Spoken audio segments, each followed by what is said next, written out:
पहला प्रश्न है, रीयूजेबल ऑप्टिकल स्टोरेज का टिपिकली एक्रोनिम डैश होगा। तो क्या होगा इसका? Option B CD raw, CD raw. और CD रॉ का जो फुल फॉर्म होता है कम्पैक्ट डिस्क रीड राइट। दूसरा प्रश्न है, बिजली बंद कर दिए जाने के बाद जो स्टोरेज अपना डाटा रखती है उसे डैश कहते हैं। क्या कहते हैं उसे? तो इसका आंसर है option B non volatile storage, non volatile storage कहते हैं। तीसरा प्रश्न है, कंप्यूटर डाटा गैदर करते हैं, इसका अर्थ है कि वे यूज़र को डाटा डैश करने देता है। तो क्या करने देता है? ऑप्शन डी स्टोर करने देता है। कंप्यूटर डाटा गैदर करते हैं, इसका अर्थ यह है कि यूज़र डाटा को स्टोर करता है। चौथा प्रश्न है, डैश एक प्रकार की स्थायी मेमोरी है जो स्टार्टअप के लिए ज़रूरी है। उन सभी इंस्ट्रक्शन को होल्ड करती है और पावर बंद करने पर यह इरेज नहीं होती है। पावर बंद करने के बाद यह इरेज नहीं होती है। तो इसका जो राइट आंसर होगा ऑप्शन डी रोम। रोम जो है कंप्यूटर की एक स्थायी मेमोरी होती है और रैम अस्थायी मेमोरी होती है।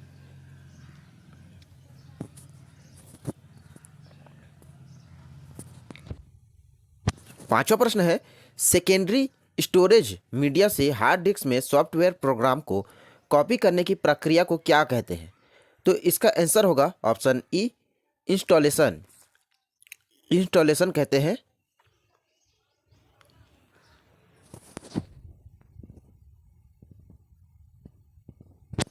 छठवां प्रश्न है, आपके कंप्यूटर में निम्नलिखित में से कौन सी मेमोरी दर्शाता है? तो इसका आंसर होगा option A RAM. RAM memory computer में दर्शाता है। सातवां प्रश्न है, जब पीसी पर किसी डॉक्यूमेंट पर कार्य करते हैं तब डॉक्यूमेंट अस्थायी रूप से स्टोर होता है।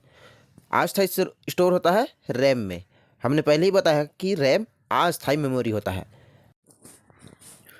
ऐसे एप्लीकेशन के लिए मैग्नेटिक टेप प्रैक्टिकल नहीं है जिनमें डाटा शीघ्र रिकॉल किया जाना है, क्योंकि टेप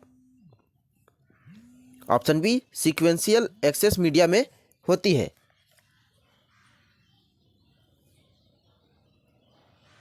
नौवां प्रश्न है, कंप्यूटर में कितने प्रकार की मेमोरी पाई जाती है? तो इसका आंसर है ऑप्शन डी 2 प्रकार की मेमोरी पाई जाती है कंप्यूटर में। कंप्यूटर के स्टोरेज डिवाइस है, तो रैम जो है कंप्यूटर के स्टोरेज डिवाइस है। कंप्यूटर के जिस भाग में डाटा एवं प्रोग्राम रखे जाते हैं उसे क्या कहते हैं? कंप्यूटर के जिस भाग में डाटा और प्रोग्राम रखते हैं वो तो मेमोरी ही होगा। ऑप्शन बी इसका राइट आंसर। कंप्यूटर की मुख्य मेमोरी क्या होती है? तो मुख्य मेमोरी जो होती है वो भीतरी मेमोरी होती है, आंतरिक या इंटरनल। फ्लॉपी डिस्क किस प्रकार की मेमोरी से संबंध रखती है? तो इसका आंसर है एक्सटर्नल, यानी बाहरी। फ्लॉपी डिस्क जो है बाहरी मेमोरी से संबंध रखती है।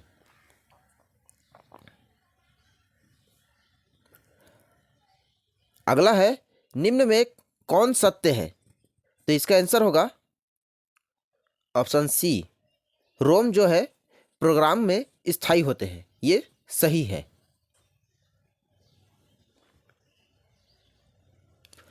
अगला है, रैंडम एक्सेस मेमोरी निम्न में से किसे कहा जाता है?